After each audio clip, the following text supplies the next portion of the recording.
Hi guys, welcome back to my channel. Today's video is all about how I cope with 2 children under 2. I don't feel like I cope with 2 children under 2, but I just thought I'd give some tips as to how I deal with them, as I know when I was pregnant with Ivy, who is napping right here. I was very worried about how I would cope. I'm the type of person that my brain automatically goes to the worst case scenario.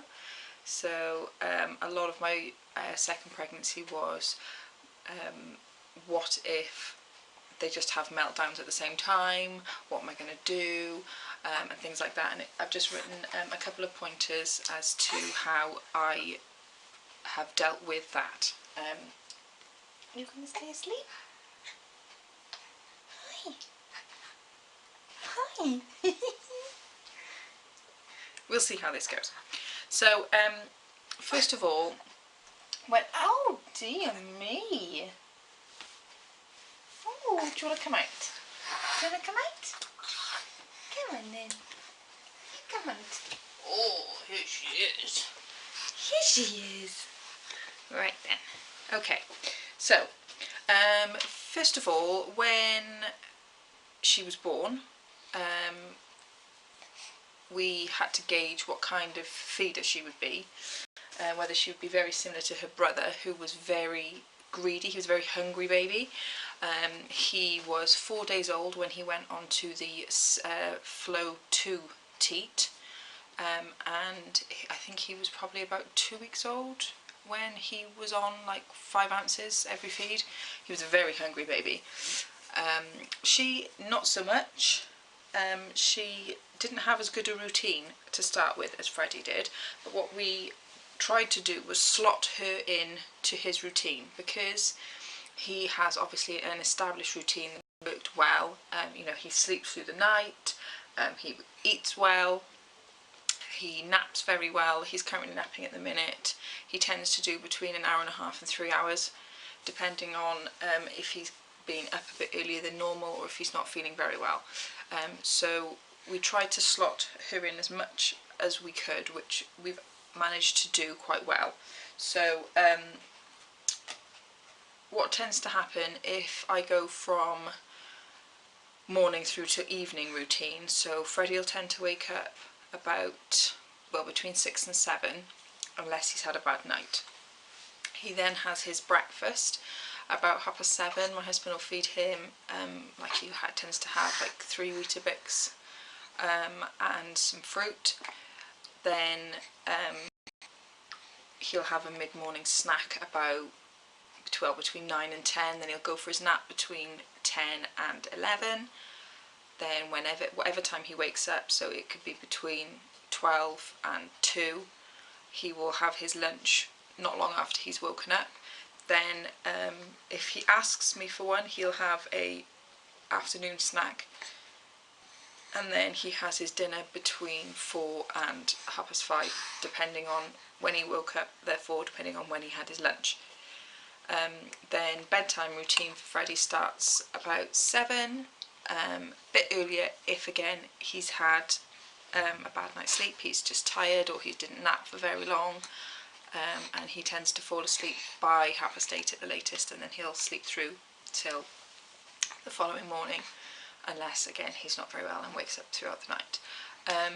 So Ivy, then, her routine is she will wake up around the same time as Freddie for food, so she'll have her morning feed, and then she will have possibly like half an hour to an hour's nap in the morning. Then she'll keep feeding every 4 hours. She doesn't tend to nap that much during the day, and I don't know whether it's because she's that kind of baby or because Freddie doesn't really let her, in the sense that he's quite a loud child. When he plays, he's very noisy, so she only tends to catnap, which might seem a bit unfair, but I like to think that's what contributes to her sleeping through the night. She will go to sleep about 8 o'clock in the evening, and she won't wake up till 6, 7 o'clock in the morning. She'll stir for a feed it in the night, but we take the stuff upstairs with us so that we literally just make it and shove it in before she actually wakes up. We don't tend to go to bed till around midnight. We try and dream feed her at midnight so that she doesn't wake up, and then we take her up with us. We've tried putting her in our room, and then like when she goes to sleep at 8 and then coming downstairs and having our time, but she seems to sense that we're not there and she wakes up quite a bit, so we've just stuck to keeping her down with us, and then when we go up to bed she comes up with us, obviously. So yeah, her routine is pretty good, and that's how she slotted in. When my other biggest fear when I was pregnant with her was going out on my own with them,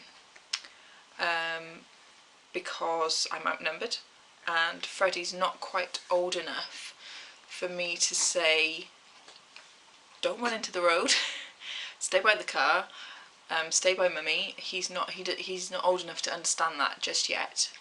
He's in that rebellious stage of pushing the boundaries. Oh, okay. So what I tried to do with him, I thought, well, it's a bit like that, have you ever seen that game where you've got like the chicken, the seeds and the fox, and you have to get them all across the river, but you can't put the fox with the chicken because the fox will eat the chicken, you can't eat the chicken with the seed because the chicken will eat the seed and all that. It's literally like that in this house because we've got the dog as well. I can't leave the dog with one of the children. You know, she would never, or I'd like to think she would never do anything to hurt them, but you can never 100% know, so I have to separate them as well. So what I worked out to do is that if we're going to go out, Ivy, I will put her in this chair. As you can see at the minute it's up on the sofa because it's out of the way of Freddie because he's very clumsy and he'll fall over her and all the time, so during the day the chair is up here. It's very secure on here, there's no way it can fall off, and I will not leave her alone in this in case for whatever reason she has a massive bounce fest and bounces off, so she's never left alone in this on the sofa, but she is in this on the floor. Then the dog goes in the kitchen and I shut the gate. Freddie and all the bags come with me to the car, so Freddie gets put in the car with all the bags. I then lock the car, come back in to get her, to put her into the car, and then the other end it's reversed then, so I get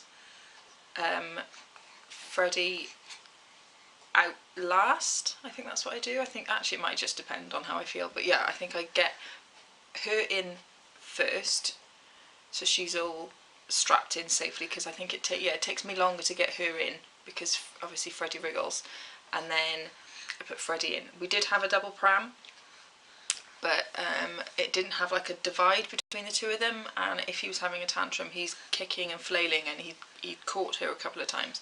So we've gone back to our single pram which we had when we just had Freddie, but we've bought an attachment on the back that's like the buggy boards, but it's a seat with a steering wheel that you can clip him into, so he absolutely loves that, and the wheels light up, and it does convert into a buggy board, but again he's not quite old enough to stand on it because he's only just turned 20 months, so he's still walking long distances he can't do, so he does need somewhere to sit down. So yeah, that's what I do when we go out. Going around the shops I tend not to do when I've got Freddie with me, so I tend to do all my shopping on a Wednesday when he's in nursery, so I've just got her, mainly because it's quite difficult trying to, she's easy because she'll just stay in the pram and I feed her when she's hungry, that's nice and easy. Freddie will want to get out, he'll want to walk around, he will want to touch things, want to play with things, and we haven't got time, have we? So if I have to take him to the shops, it's generally only like a supermarket, just to like a Tesco or an Asda where I've got a trolley. I tend to go at the minute more to Tesco's, and that's purely because they've got the scan as you shop. Asda apparently are having that put in, but I'm not sure when that's going to happen. But until then, I use the scanning shop purely because it's something to occupy Freddie with, isn't it? Because he'll hold the scanner and he can push the button, because you can't take anything off it without scanning the barcode, so he can push all the buttons and it doesn't matter. Oh dear. And then when I want him to scan something, he'll do that, and that occupies him. So that tends to be the only time I go out with the both of them to the shops. But my main tip for that would be to make sure you have like loads of snacks, because I've done it before where I've thought, he'll only have like a bag of the vegetable puff things, and he's smashed through that and still been hungry. Oh, what's the matter? What's the matter? Are you still tired? Are you still tired? Yeah, and he's like eaten the whole bag of vegetable puffs and still been hungry, and I've not had anything to give him. So we've had like uber meltdown. So I've literally just packed like his lunchbox bag with enough snacks to feed an entire classroom, just so that I'm covered. And also, he might not fancy the one thing I've bought. That's normally the thing, is that he's like, no, I don't want that. But in the house, he'll have them all the time. But as soon as I'm out and think I'll take his favourite snack, he won't eat it. So I pack lots of different snacks, which may seem really stupid, and a lot of you probably are like, well, obviously, but because I'm a first time mum to a toddler, because I've never had a child before I had Freddie, I didn't think of things like that. So I just pack fruit, his favourite puffs, these little fruit, I think they're made by Bear, it's called. They're like little, they look like sweets, but they're not. They're like dried fruit in the shapes of like paws, I think, and bears and whatever. Anyway, he likes those, and you're not happy at all, are you? So I just make sure I pack all those kinds of things, and then I over pack bottles for her, so I know that if I go out to the shops I'm not going to be 8 hours, because she feeds every 4. I know I'm not going to be 8 hours. So hang on, let me just sort this one out. Right, Ivy's playing on the floor now, so hopefully that makes her happy. Yeah, I over pack bottles for her. Again, like I said, she generally tends to feed every 4 hours. It can be less if she's not had her full 5 ounces the previous feed. So I always take 2 bottles, so I've got effectively myself covered for 8 hours. And depending on where we go, so if we go and visit my in-laws at their house, I pack 1 bottle, but I take 3 like a pot with 3 sections, and I take 3 feeds, because we're in the house. We've got the man bottles which self-sterilise in the microwave, so if as soon as she's had her feed, me and my husband will wash the bottle out and sterilise it in the microwave, and then it's there ready for the next feed. Then obviously they don't have the prep machine, which we do, so I'd say around 3 hours, 2.5 hours after her feed, we'll boil the kettle and fill it up, so that by the time she wants it, it will have cooled down enough for her to drink.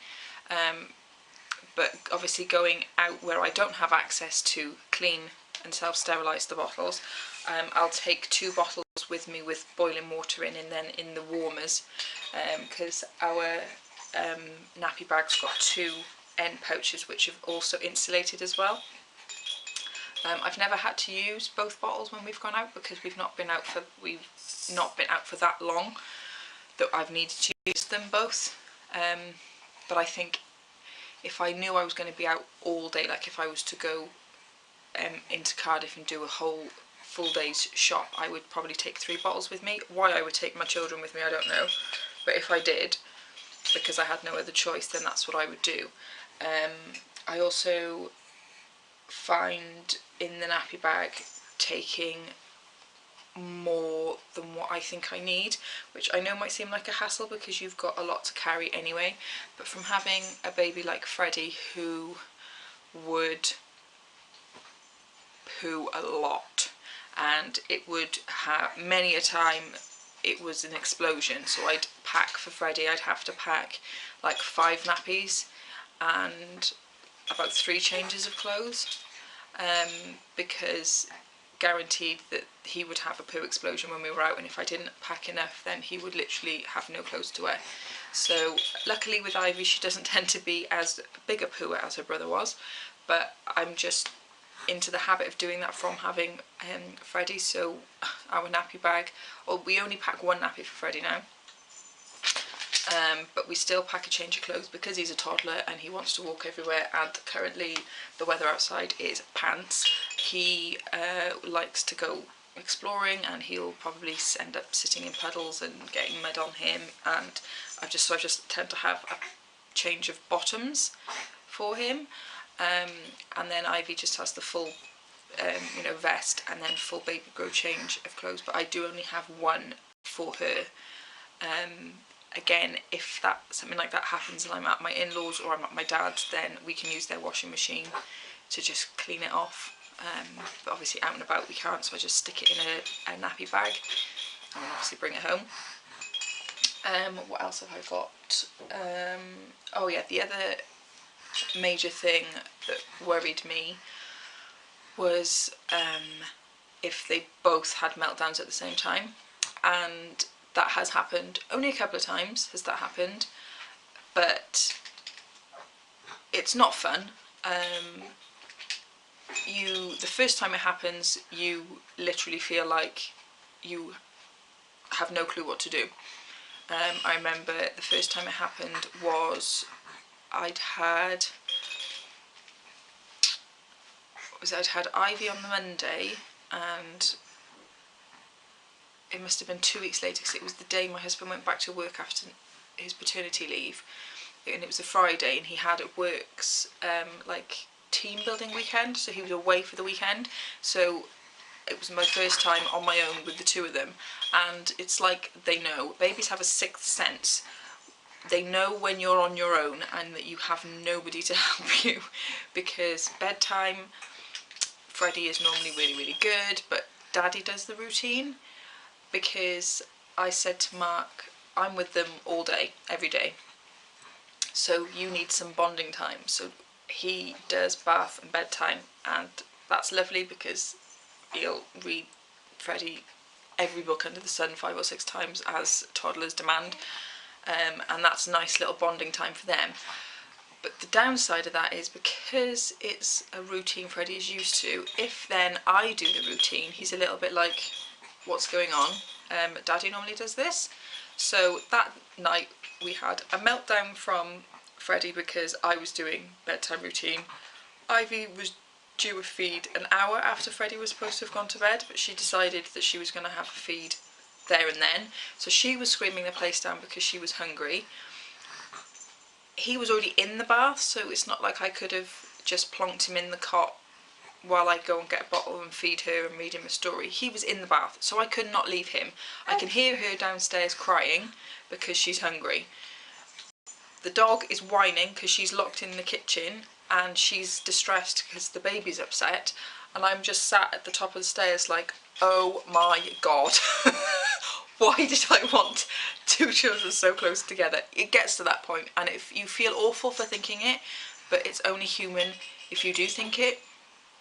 So literally all I do is you just have to evaluate the situation. Who needs you the most? And at that point, Freddie needed me more than Ivy did. She could wait a couple of minutes. She wasn't going to die of malnutrition if she had to wait a couple of minutes. So unfortunately she had to cry that little bit longer because I could not leave Freddie in the bath on his own.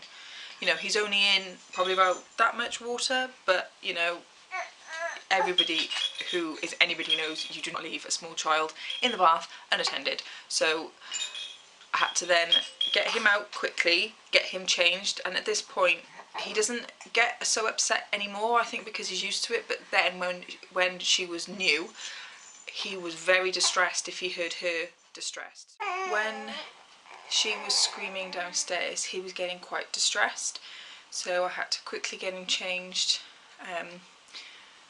and then read him I think I read him the Gruffalo as quickly as could physically be possible, and then I just plopped him into bed. And then he obviously got really upset because he normally has like quite a few stories, and Mark will sing to him as well, but because she was then crying, I thought, well, he's okay, I know he's out of the bath, he's dressed, he's all wrapped up in bed, and I'll just plop him down.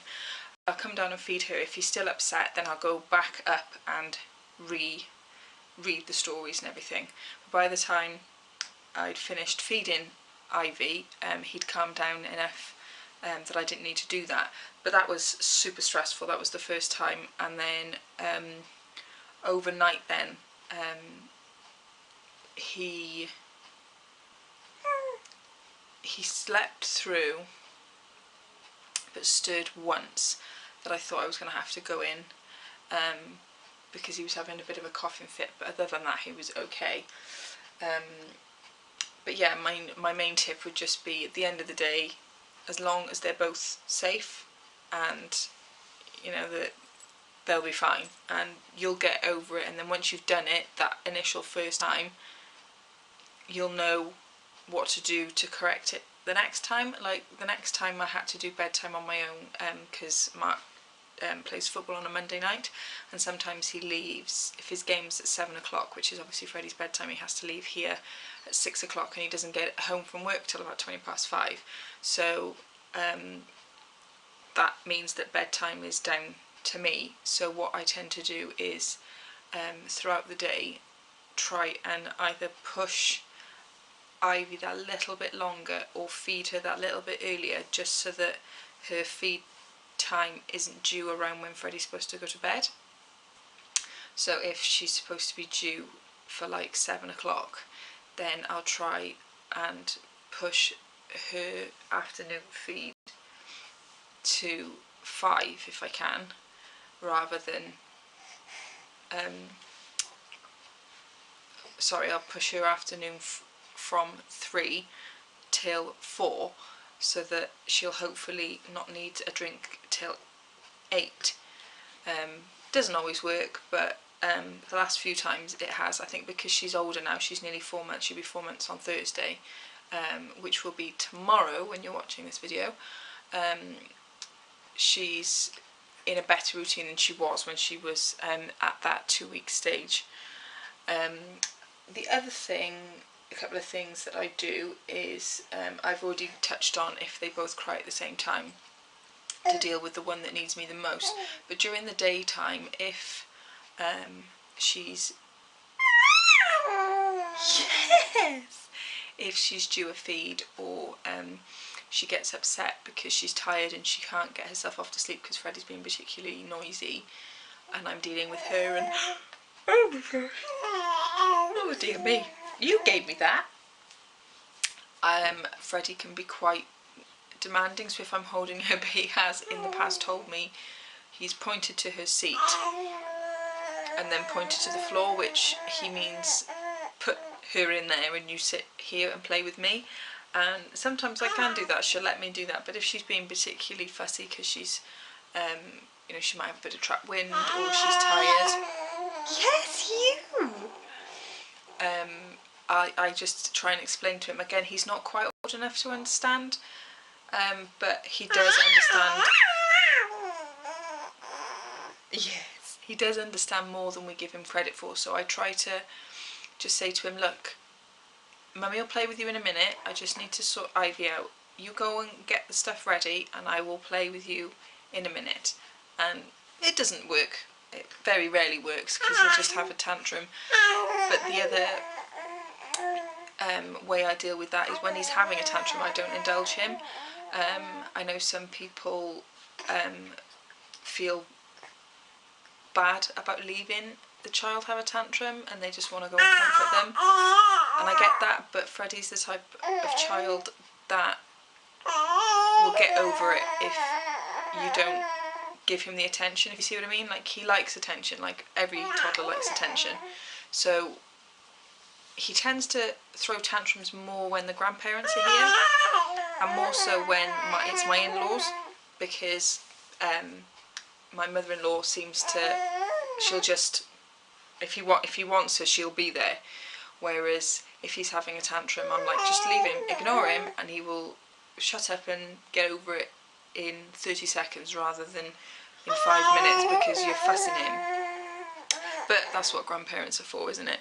But yeah, if he's having a tantrum because I've told him that I can't play with him while I'm sorting his sister out, I'll just ignore him.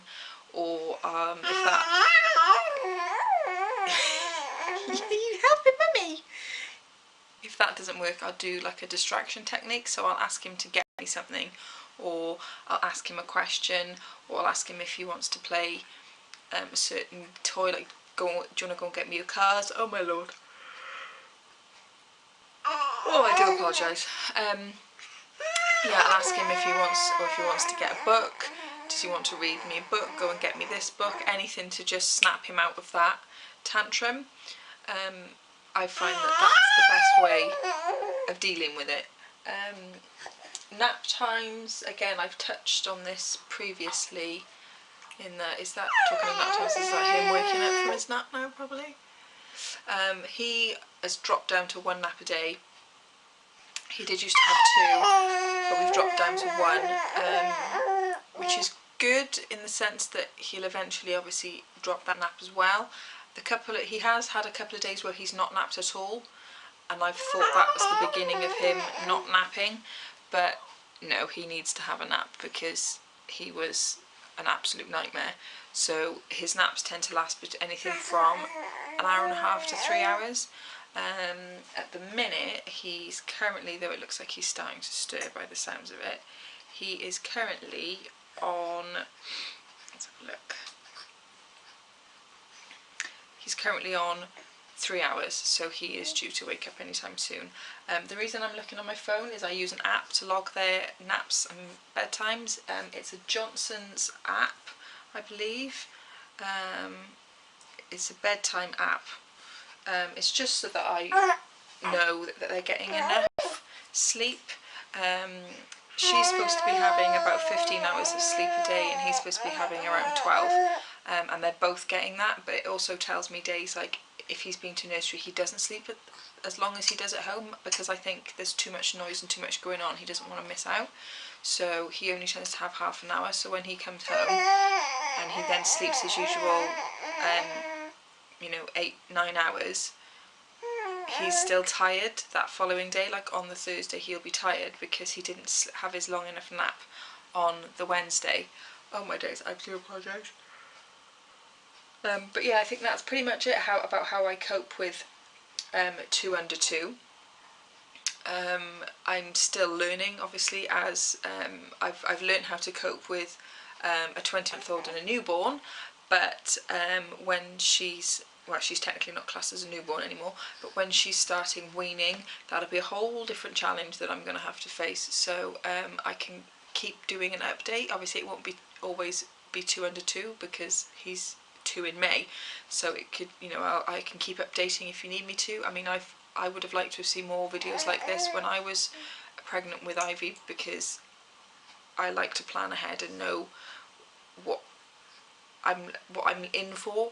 So that's the main reason for me doing this video, is to help anybody out there who is a bit nervous with their second about how they're going to cope, particularly because I didn't find much information on children quite close together. It was always children that are like 3 or above, so they're in school. So obviously if your child's in school all day, then it is just you and your baby, whereas I don't have that. I've got Freddie with me every day except a Wednesday.